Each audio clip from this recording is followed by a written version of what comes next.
Hey guys, so it is October, and that means that applications are starting to loom on the horizon. And I thought that we would talk about the dreaded thing that are pre-screenings.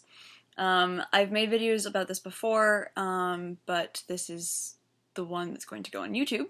So yeah, so pre-screenings suck. I know, not every instrument's gonna have them, but more and more are starting to have pre-screens. Um, Especially if you play flute, you're gonna have a pre-screening, or two, or five. Um, and they are kind of intimidating, I understand. But that's what I'm here for. So the first thing is make sure that you have your requirements 100% correct. I made a chart for each school, what they required, what I could overlap, and then picked rep based on that. But I also made sure which ones needed video, which ones needed audio, when each deadline was, because sometimes the deadlines are different. And that way I didn't miss any, because in my undergrad I actually missed a deadline and ended up having to apply to a different school because I didn't have the pre-screening for the school I thought I did, and it was just a mess. So, charts. Make sure you have all the requirements. Make sure that the pieces you are playing actually fit the requirements.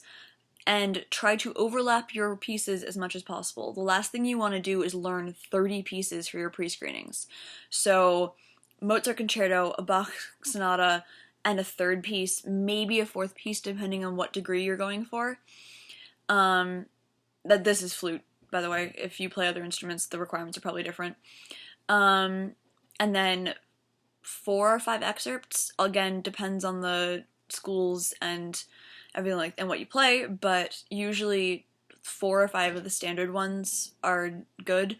What I did is I found all the ones that were required and then used those for the ones that just said 4 to 5 standard excerpts or 2 lyrical and 2 technical excerpts or things like that.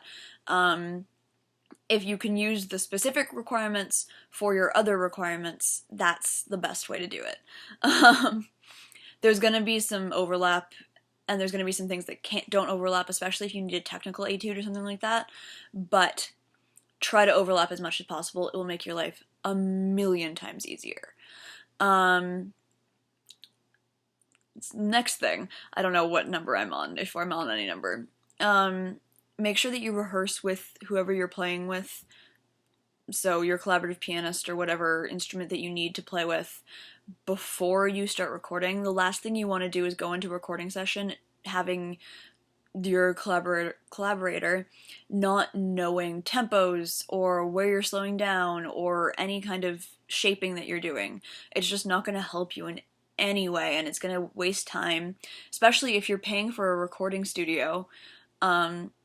That's the last thing you want to do, is waste time trying to rehearse with your pianist or whatever instrument you're playing with, but probably piano.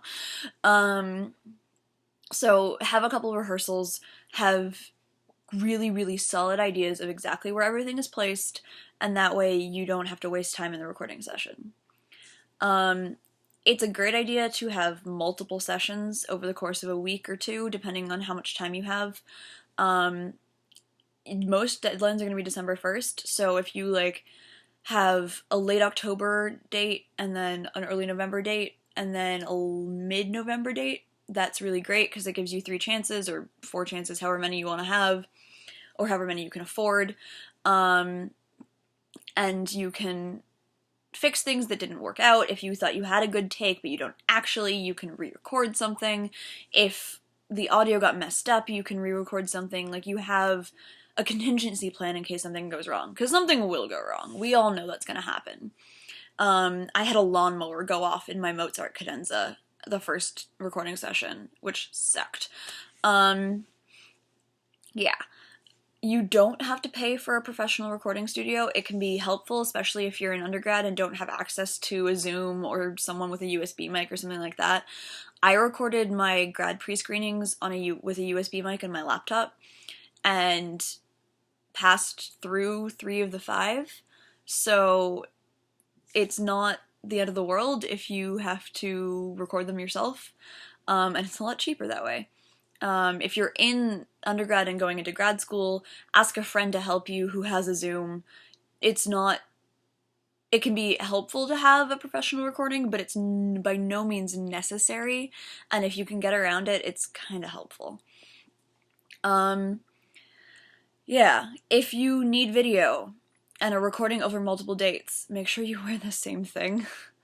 The last thing you want is to give them undeniable proof that you did this in a separate take. It's fine to do it in a separate take, but like, there's just a weird thing when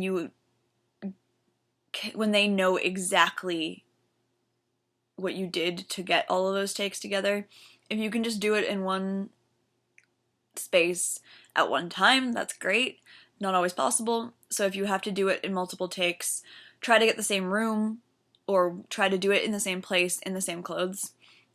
That's not a huge deal, but it is a thing. Also, most of the time they won't let you splice. People will edit. You will know at least 3 or 4 people who edited things together. It's frowned upon. It's gonna happen. But think about how awesome it is to get through a pre-screening on your own merit rather than an edited merit. And also, like, they want to hear you're playing. They know you're gonna make a couple mistakes. That's fine. But if you have potential and you have talent and you have interest and musical skill, then a couple mistakes aren't gonna screw you. And you don't want the fact that you spliced something together on your conscience for the rest of the time. It's gonna feel a little cheap. Yeah, I understand that a lot of people do it and a lot of people have no problem with it, but honestly, I think it's way better to have a slightly imperfect, not terrible obviously, and not with like massive mistakes in it, but like a couple flubs aren't gonna ruin your take. I think it's better to have a slightly imperfect real life take than a perfect edited take. Yeah.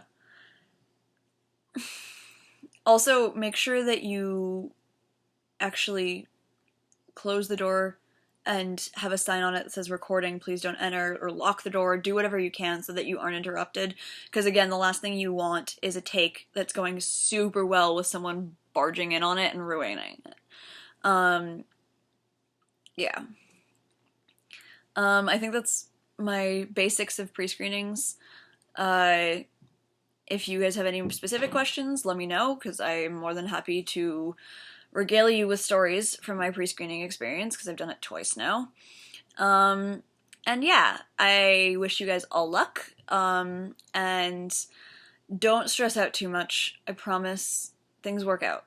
No matter how you think it's going to, like, no matter how big of a deal you think it is, and no matter how much you think things are gonna end badly, something will work out. It always does.